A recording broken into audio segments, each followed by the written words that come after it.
Em um vídeo no YouTube da CNN, onde fala em um possível bloqueio de satélite e GPS por Donald Trump, Estados Unidos, em sanção contra o Brasil, e achei muito relevante e inteligente de um comentário de uma professora chamada de Elisângela sobre este assunto, onde ela diz: brasileiro tem que parar de só pensar em futebol e estudar para produzir tecnologias no próprio território. Só assim vão parar de agir como escravos que defendem o chicote da Casa Grande. Perfeito e ótimo comentário, e também muito inteligente.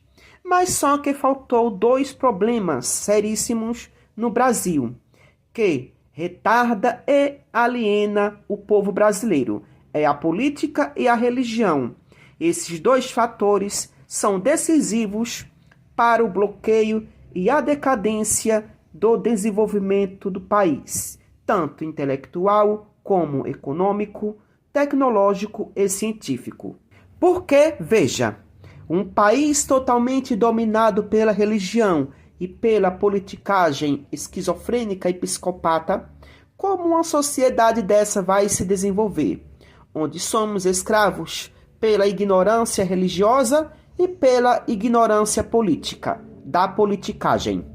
Onde a religião interfere na ciência e na pesquisa científica, mas a própria religião não é capaz de salvar uma formiga, enquanto a ciência já salvou o mundo, principalmente da descoberta de coquetéis para o tratamento do HIV. Veja este exemplo que irei mostrar a seguir, para você ver a importância que a ciência e as tecnologias têm. São indispensáveis para a vida humana, que superam e são mais poderosas do que todos os 330 milhões de deuses que existem no mundo, onde, sem a ciência e sem as tecnologias, não sobreviveríamos. Tirem suas próprias conclusões com o vídeo a seguir. Um problema de saúde grave no país. Está faltando medicamento para quem tem transtorno psiquiátrico e também autismo. E sem os medicamentos, os pacientes podem sofrer consequências graves. O César ficou 4 meses sem conseguir uma caixa do Ampliquitil num posto de saúde. Medicamento importante para a filha de 8 anos com autismo. Quando ela está em crise, esse remédio ele faz com que ela fique um pouco centrada. E ela fica sem esse remédio, aí ela se descontrola, ela acaba ficando agressiva, então é bem difícil. Há relatos em várias regiões do país sobre a falta de medicamentos para pacientes com transtornos mentais graves e autismo nos níveis moderado e severo. Esses remédios, que não são encontrados tanto em farmácias públicas quanto privadas, são essenciais para a estabilização dos sintomas. Entre eles, o Ampliquitil, Equilide, Neuzine e Neuleptil, usados no controle de delírios, alucinações, agitação psicomotora, agressividade, transtornos de conduta, ansiedade grave e insônia resistente. Qual desses 4 você tem? Nenhum no momento. Então, Nenhum?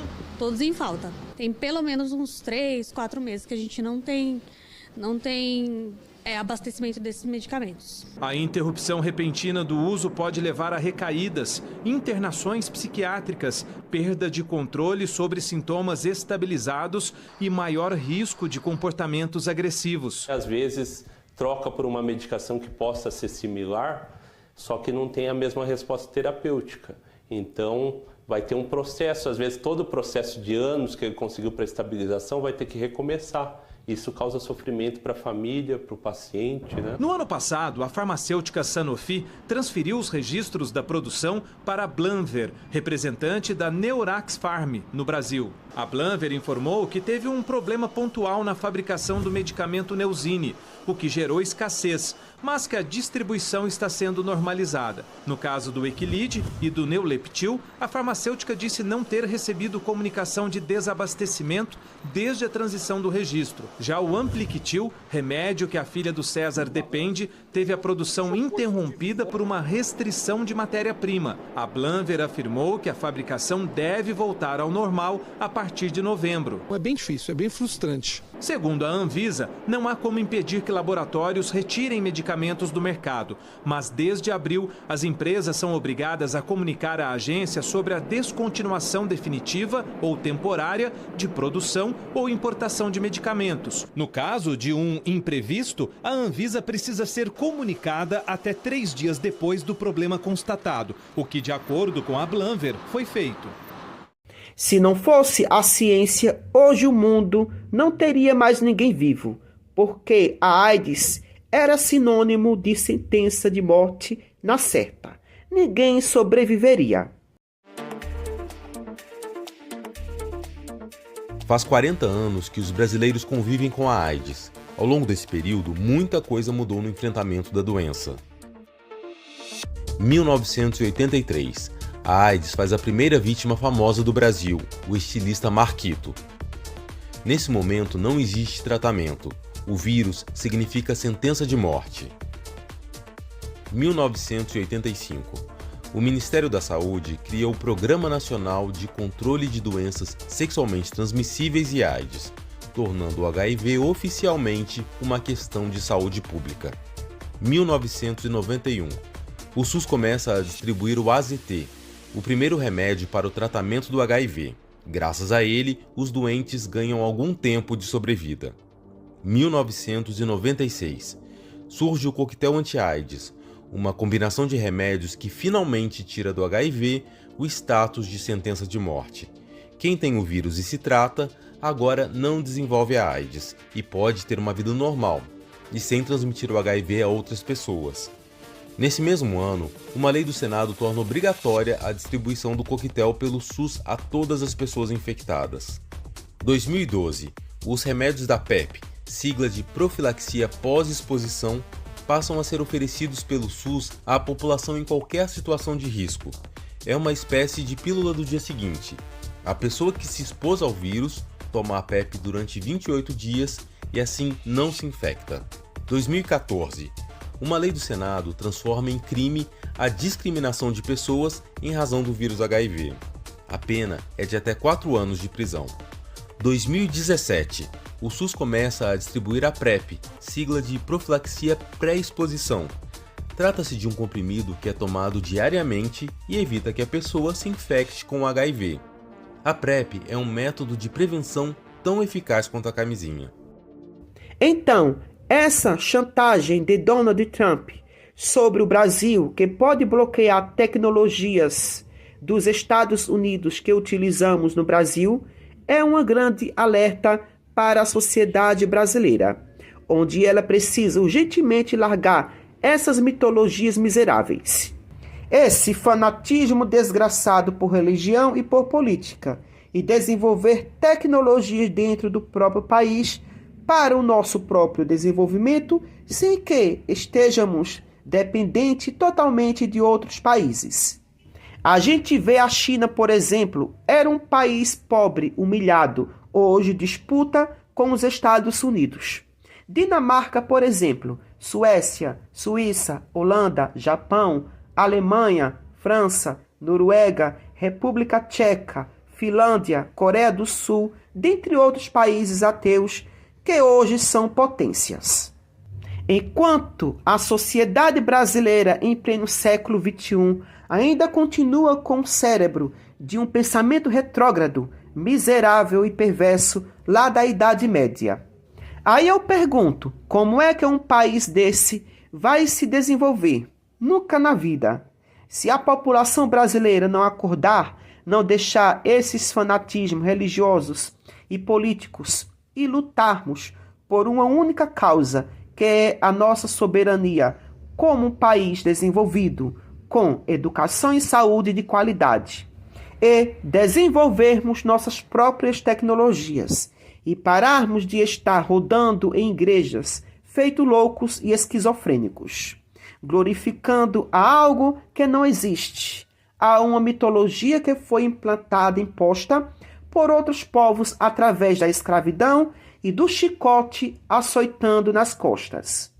É lamentável um país como o nosso, gigantesco e de uma natureza maravilhosa, mas vive mergulhado em um sanatório a céu aberto, com a religião e a politicagem controlando massas. O brasileiro é tão retardado e alienado por política e por religião que ele luta contra seu próprio país, que ele luta contra ele mesmo, que não defende os interesses e as melhorias para seu país. Exemplo disso, Donald Trump quer destruir o Brasil por conta de um assassino golpista chamado Bolsonaro. Muitas pessoas ainda é a favor e defende a sua própria destruição. Tudo por causa de politicagem, de um fanatismo político e também religioso. É normal que você tenha preferência por um candidato, por um partido, mas você ir contra a sua própria derrota por causa de um político, isso não é normal. Ou é psicopatia ou é mau caráter mesmo, safadeza. Então, um país desse nunca se transformará em um país de primeiro mundo, com educação, saúde, tecnologia e ciência no topo.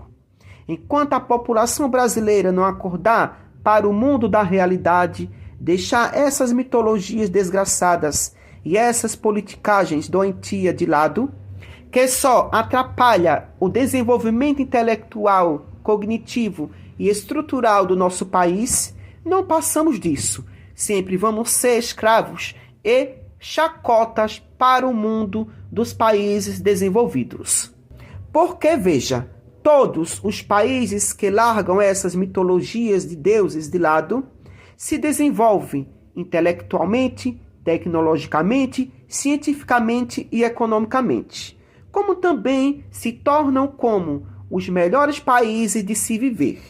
Só para você ter um pouco de noção da realidade, nos países ateus quase não existe corrupção, onde os políticos não têm privilégios, principalmente nos países nórdicos europeus, onde a violência quase não existe.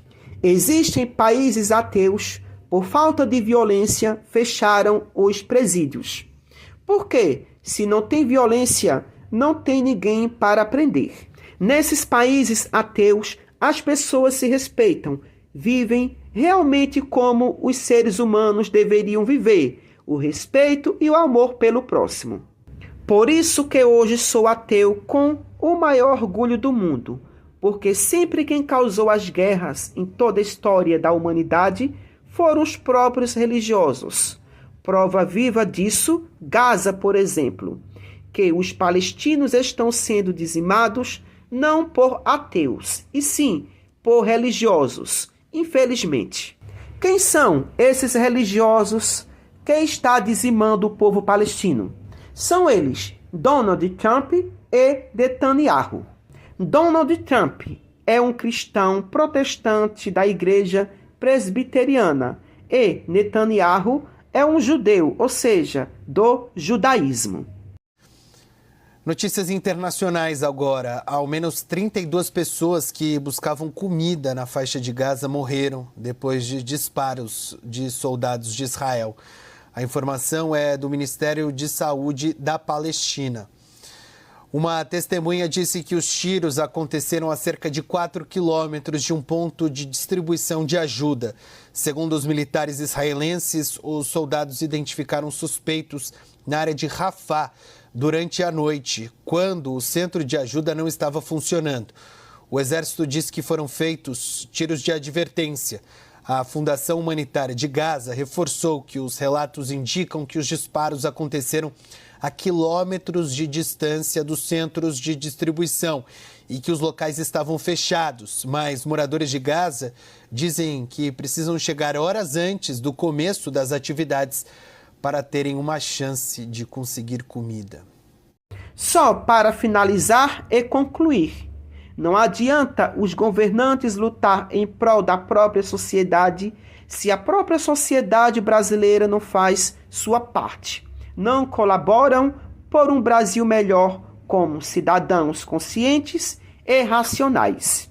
Porque as coisas não só dependem dos políticos, mas também da própria população, ou seja, é uma cadeia alimentar, um depende do outro. Porque nós também somos responsáveis pelo futuro do nosso país. A transformação começa por nós mesmos, principalmente através do voto. Nós temos o poder nas mãos, só basta saber usá-lo e como usá-lo. Então, por hoje só e até o próximo vídeo.